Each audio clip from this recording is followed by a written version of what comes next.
Alright guys, I'm going to show you my method of cutting an object in half. I've got a rather large Marvin here.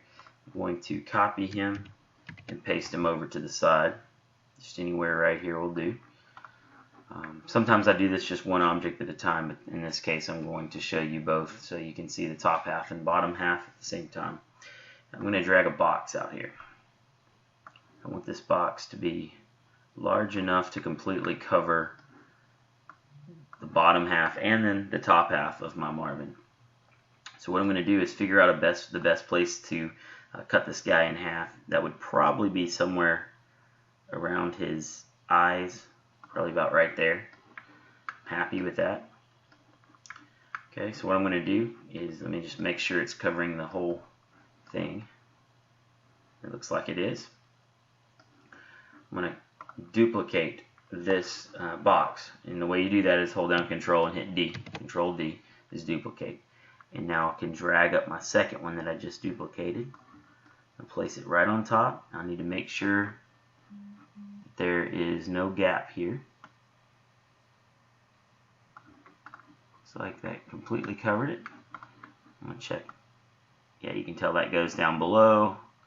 There it is right there. Alright.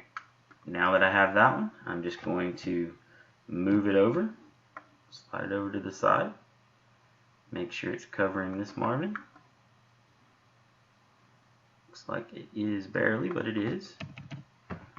Check it from the back. Alright, we're good.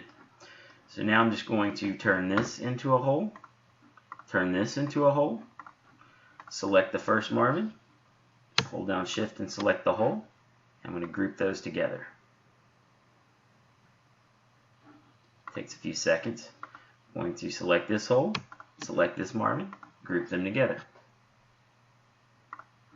And now the last step is to place this guy right flat on the surface. Looks like that's it. Let me zoom in closer so I can tell. I think that is it. Let me just make sure. Sorry.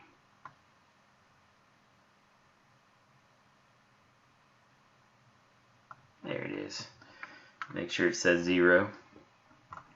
Alright, now to print this, you would just, actually I just realized it would probably make a better print if we flipped this guy completely upside down, 180 degrees, and then adjust them to wherever you want them to be laid out on the build platform. That would be good. And then you would just go to Design, Download for 3D Printing, and choose the STL option.